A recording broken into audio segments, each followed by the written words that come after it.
ஒரு விஷயத்தை கூறிக்கொள்ள விரும்புகின்றேன். அதாவது காலையில் மிக வேகமாக பேசப்பட்ட இஸ்ரேல் நாட்டைச் சேர்ந்த விடயம் இங்கே வேகமாக கதைக்கப்பட்டது. அதில் இஸ்ரேல் நாட்டைச் சேர்ந்த 4 மதஸ்தலங்களுக்கு எமது அரசாங்கம் அனுமதி கொடுத்து பாதுகாப்பும் வழங்கப்பட்டுள்ள என்பதை இந்த கதையை வேகமாக எதிர்க்கட்சியினர் கதைத்து கொண்டிருக்கிறார்கள். ஆனால் இந்த விஷயம் முன்னால் இருந்த அரசாங்கங்கள், ஐக்கிய தேசிய கட்சி, ஐக்கிய மக்கள் சுதந்திர கட்சி, இன்னும் மொட்டு கட்சி, இவ்வாறான கட்சிகளில் ஆட்சி செய்த காலங்களில் தான் இந்த 4 மதஸ்தலங்களும் இஸ்ரேலின் 4 மதஸ்தலங்களும் நிர்வகிக்கப்பட்டு பதிவு செய்யப்பட்டு அந்த காலத்தில் தான் இந்த வேலை செய்யப்பட்டிருந்தன.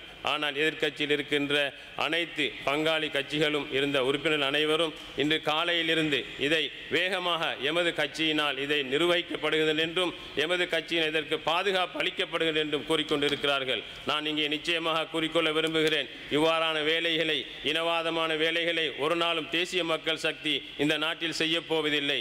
இது சென்ற அரசாங்கங்கள் இவ்வாறு இன்று காலையிலிருந்து கூக்குரலிட்டிருக்கின்ற இந்த எதிர்க்கட்சி அரசாங்கத்தில் இருக்கின்றவர்கள் தான் இவ்வாறான வேலைகளை செய்தார்கள் என்பதை நான் இங்கே உறுதியாக கூறிக்கொள்ள விரும்புகின்றேன். அதோடு இன்று விவாதிக்கப்படுகின்ற இன்று போக்குவரத்து சட்டமூலமானது எமது நாட்டில், எமது ஊர் நாட்டிலும் இந்த போக்குவரத்து என்பது முக்கியமான ஒரு விடயமாகும். எந்த அளவுக்கு என்றால் மக்களுக்கு நன்மையை நாடியும் மக்களின் பாதுகாப்பும் மக்களுக்கான இந்த வசதிகளை செய்து கொடுப்பதற்குமான இந்த போக்குவரத்து விடயத்தில் எமது நாட்டில் எமது போக்குவரத்து தேசிய ஆணைக்குழு இந்த போக்குவரத்து இலகுவாக செய்து கொடுப்பதற்காக ஒரு 1991 இலக்கு 37 படி உருவாக்கப்பட்ட தேசிய போக்குவரத்து ஆணைக்குழு எமது நாட்டில் பல வகையான போக்குவரத்துகளை இங்கு அறிமுகம் செய்தன. அதில் மாணவர்கள் சேவை, போக்குவரத்து சேவை, இன்னும் கிராமிய போக்குவரத்து சேவை, இன்னும் இரவு நேர போக்குவரத்தில் சேவை என இன்னும் பல வகையான போக்குவரத்து சேவைகளை அறிமுகம் செய்தது. அதில் மாணவர்களுக்கான பேருந்து போக்குவரத்து சேவையில் இன்றும் அந்த சேவை நடைமுறைப்படுத்தப்பட்டிருக்கின்றது. ஆனால் இந்த சேவையில் தேசிய மக்கள் சக்தி அரசாங்கம் வந்ததற்கு பிறகு அதிகமான வேலை திட்டங்களை செய்ய வேண்டியிருக்கிறது. அதற்கு காரணம் முன்னிய அரசாங்கங்கள் அதனை சரியான முறையில் நிர்வகிக்கப்படாமல் இருந்ததே தான். இன்று பாடசாலை மாணவர்கள் பாடசாலைக்கு செல்வதற்கான பேருந்து வசதிகள் பார்க்க போனால் அந்த பாடசாலை மாணவர்களை நானும் எமது ஊர் பகுதியில் கண்டறிந்த விடயம் என்னவென்றால், சிறிய ஒரு பேருந்தில் அதிகமான மாணவர்கள் நெரிசலாக போய்கொண்டிருக்கிறார்கள்.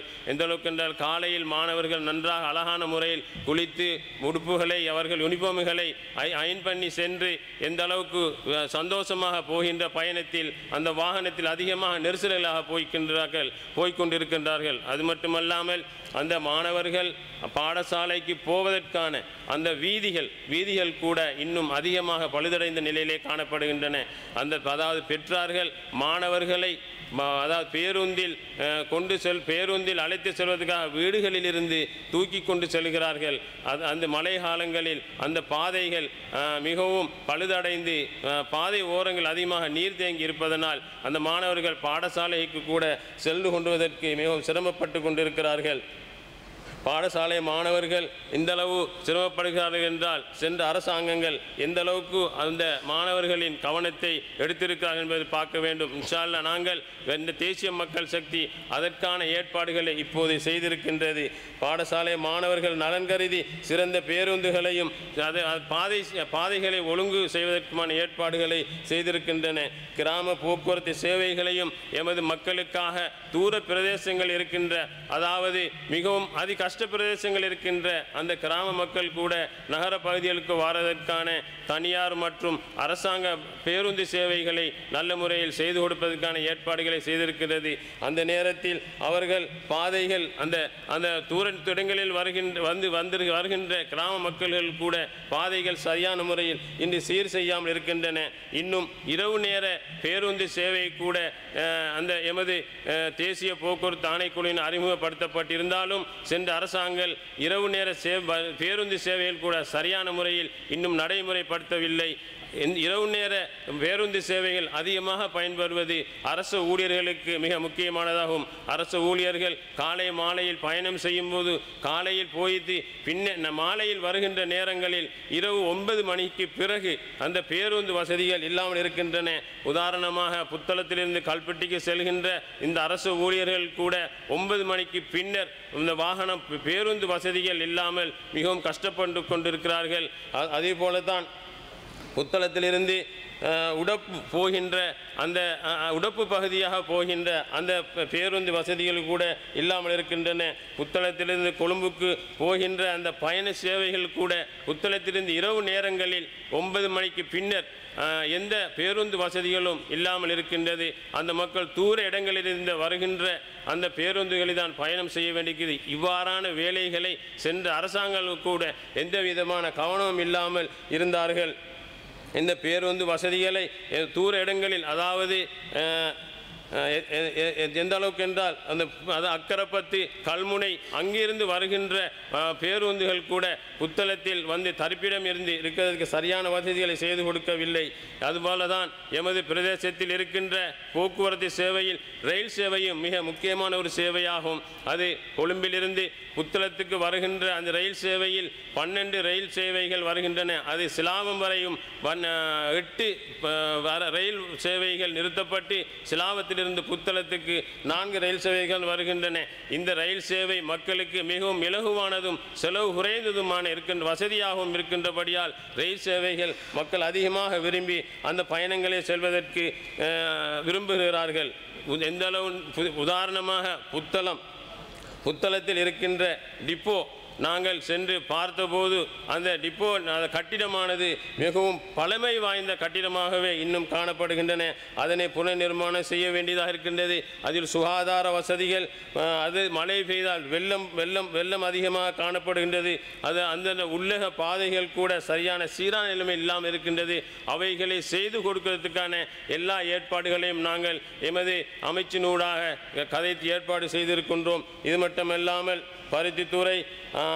பருத்தித்துறையிலிருந்து வருகின்ற அந்த தூரத்திலே வருகின்ற எமது வாகனங்களிலிருந்து வருகின்றவர்களுக்கு கூட அங்கு எரிபொருள் நிலையங்களில் அந்த டிப்போவில் இருக்கின்ற எரிபொருள் நிலையங்களில் சரியான முறையில் எரிபொருள் நிரப்புவதற்கான ஏற்பாடுகள் இல்லாமல் சில நேரங்களில் மின்சாரம் தடைப்பட்டால் கூட இன்னும் தூர இடங்களுக்கு போக வேண்டிய ஏற்பாடு இருக்கின்றன. அதுக்காகவும் நாங்கள் அங்கே அந்த ஜெனரேட்டர் ஏற்பாடுகளை செய்து கொடுப்பதற்கான ஏற்பாடுகளை செய்திருக்கின்றோம். இன்னும் அங்கே டிப்போவில் நல்ல சிறந்த முறையிலான நிர்வாக பராமரிப்பும் ஓய்வு ஓட்டுநர்களுக்கான பயிற்சி, போக்குவரத்து மற்றும் நிர்வாக எரிபொருள் நிரப்பு நிலையங்களை சிறப்பான முறையில் நல்லதொரு டிப்போவாக அமைவதற்கான ஆலோசனைகளை வழங்கியிருப்பதோடு புத்தளம் நாட்டில் ஒரு புத்தளம் தொகுதியானது எமது நாட்டில் ஒரு பொருளாதாரம் அதிகரிக்கக்கூடிய ஒரு உற்பத்தி பொருள்களை அங்கே உற்பத்தி செய்யக்கூடிய மூலப்பொருட்கள் உற்பத்தி செய்யக்கூடிய புத்தளம் பகுதியாக இருக்கும். உதாரணமாக நாங்கள் கல்பிட்டி பகுதி எடுத்துக்கொண்டால் கல்பிட்டி பிரதேசமானது இன்று நகர பிரதேசமாகவும் உல்லாச பயணிகள் பிரதேசமாகவும் இன்று பிரகடனப்படுத்தப்பட்டுள்ளது. அங்கே கூட உல்லாச பயணிகள் அதிகமாக வருகின்றபடியால் பாதைகள் சரியான முறையில் சீரில்லாமலும் போக்குவரத்துக்கான பேருந்து வசதிகள் சரியாக சீரில்லாமல் இருக்கின்றன. அது அந்த அளவுக்கு அந்த உல்லாச பயணிகள் போக்குவரத்து கடலோரமாக செய்ய வேண்டும் என்றால் அதில் பத்துலோய உடப்பிலிருந்து கரம்பை இன்னும் பத்துலோய ஆண்டிமுனை வரை செய்யப்பட்டுள்ள அந்த மணிகார பாதை இன்னும் உடப்பில் அந்த கரம்பையிலிருந்து கல்பிட்டி வரையும் சீரான கடலோர பகுதிகளாக நல்ல ஒரு பாதையை அமைக்கக்கூடிய சந்தர்ப்பம் அங்கே இருக்கின்றது. இவையெல்லாம் அது மட்டுமல்லாமல் கரத்தீவில் வாழுகின்ற மக்கள் அவர்களுக்கு ஏதாவது அவசரமாக வைத்தியசாலை வர வேண்டும் என்றால் சுற்றி அதிகமான தூரமாக வர வேண்டியிருக்கின்றது. அவர்களுக்கு அவசர சிகிச்சை செய்வதற்கு கூட இலகுவான முறையில் கரத்தீவிலிருந்து கல்பிட்டிக்கு ஒரு பாலத்தை அமைக்கக்கூடிய ஏற்பாடுகளும் இருக்கின்றது. அதுபோலதான் நுரைச்சோலை என்பது அங்கு அதிகமான உற்பத்தி பொருட்கள் மரக்கறி உற்பத்தி பொருட்கள் உற்பத்தி செய்யப்படுகின்றபடியால் அவைகள் ஏற்றுமதியும் அங்கே செய்யப்படுகின்றபடியால் அதனூடாக புத்தளம் நகரத்துக்கு வரத்துக்கு அதிகமான நேரம் எடுக்கும். அதிலிருந்து நுரைச்சோலை புத்தளத்துக்கும் ஒரு சிறந்த பாலத்தை அமைப்பதன் மூலம் அங்கு வாழக்கூடிய மக்களுக்கு இந்த ஏற்றுமதி பொருட்களை விவசாய நாங்கள் இன்னும் இலகுவான முறையில் அதை செய்து கொள்ளக்கூடியதாக இருக்கும். இவ்வாறான வேலைகளை நாங்கள் எமது அரசாங்கம் இன்ஷா அல்லாஹ் வரக்கூடிய காலங்களில் செய்வதற்கான எல்லா ஏற்பாடுகளும் செய்யப்பட்டுள்ளன. இன்னும் எமது அந்த பகுதிகளில் நாட்டில் முழுமையாக பஸ் தரிப்பிடங்கள், இன்னும் ரயில்வே தரிப்பிடங்கள் இன்னும் நவீன முறையில் உருவாக்கத்துக்கான ஏற்பாடுகள் செய்திருக்கின்றன.